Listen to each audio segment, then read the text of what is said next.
Good morning बच्चों। ये आप लोगों का संस्कृत का क्लास 8 की बुक है। तो आज मैं आप लोगों को थर्ड चैप्टर पढ़ा रही हूँ, क्योंकि इससे पहले का आप लोग पढ़ चुके हैं। तो थर्ड चैप्टर में देखिए, थर्ड चैप्टर का है तृतीय पाठ, तीसरा पाठ, अस्माकं पितरो, हम लोगों के माता पिता। चिन्मय और अशोक, यहाँ पर दो बच्चे आपस में बात कर रहे हैं। और वो दोनों क्या बात कर रहे हैं उसी के बारे में इसमें दिया गया है। वो अपने माता पिता के बारे में बात कर रहे हैं। तो यहाँ पर देखिए, चिन्मय सबसे पहले कहता है, मित्र पश्य ऐसा चटका कथम स्वशिशुवे अन्नम आनयति। मित्र देखो, यह चिड़िया कैसे अपने बच्चे के लिए अनाज लाती है। तब अशोक कहता है, आम हाँ, पश्य पश्य कथम तम भोजनम खादयति। देखो देखो कैसे उसको भोजन खिलाती है। तब चिन्मय कहता है, माता अपि स्वशिशुम अंके स्थापयति तम लालयति दुग्धम पायति भोजनम खादयति। माता भी अपने बच्चे को गोद में बिठाती है, स्थापित करना मतलब बिठाना, बिठाती है। तब लालयति उसको दुलारती है, दुग्धम पायति दूध पिलाती है, भोजनम खादयति भोजन खिलाती है। अशोक कहता है, पिता अपि पिता भी बालम स्नेहेन वर्धयति बच्चे को स्नेह से बड़ा करते हैं। तस्य रक्षणम करोति उसकी रक्षा करते हैं। पठनाय विद्यालयम प्रेषयति पढ़ने के लिए विद्यालय भेजते हैं। विद्यालये शिक्षकाः तं पाठयन्ति विद्यालय में शिक्षक उसको पढ़ाते हैं। खेलयन्ति खेलना भी सिखाते हैं। तस्मै ज्ञानम यच्छन्ति उसके लिए ज्ञान देते हैं। चिन्मय, फिर चिन्मय कहता है, चिंतयामि सोचता हूँ, यत अस्माकं पितरौ ये हम लोगों के माता पिता, न केवल अस्मान स्नेहेन पालयत हम लोगों को स्नेह से पालते हैं। शिक्षयत शिक्षा देते हैं।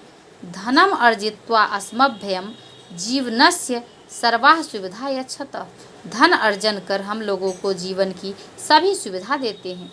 तो अस्मान उचित मार्गम दर्शयत वे दोनों हम लोगों को उचित मार्गदर्शन देते हैं। तो सर्वदा अस्माकं कल्याणम एव वांछत वे दोनों हमेशा हम लोगों के लिए कल्याण ही चाहते हैं। तब अशोक कहता है, एकाम सुक्तिम स्मरामि एक सुक्ति याद करता हूँ। माता गुरुतराः भूमे पिता उच्चतरः चौखात माता पृथ्वी से महान है और पिता आकाश से महान है। चिन्मय खम किम भवति खम क्या होता है। तो अशोक कहता है, खम तु आकाशः एव भवति खम तो आकाश ही होता है। तब फिर चिन्मय कहता है, खलु सत्यम एव कथितम एतस्याम उक्त्याम सच ही कह रहे हो तुम। माता भूमे महत्तरा भवति माता भूमि से महान होती है। पिता अपि आकाशवत अस्मान रक्षति पिता भी आकाश के समान हमारी रक्षा करते हैं। नास्ति अत्र संदेह इसमें कोई संदेह नहीं है। नेक्स्ट पेज की ओर चलते हैं। नेक्स्ट पेज में देख लीजिए। फिर अशोक कहता है, मातृभूमि अपि मातृवत अस्मभ्यम अन्नम जलम च यच्छति मातृभूमि भी माता के समान हम लोगों को अन्न और जल देती है। असमान धारयति अपि और हम लोगों को धारण भी करती है, यानी कि अपने ऊपर रखी हुई है।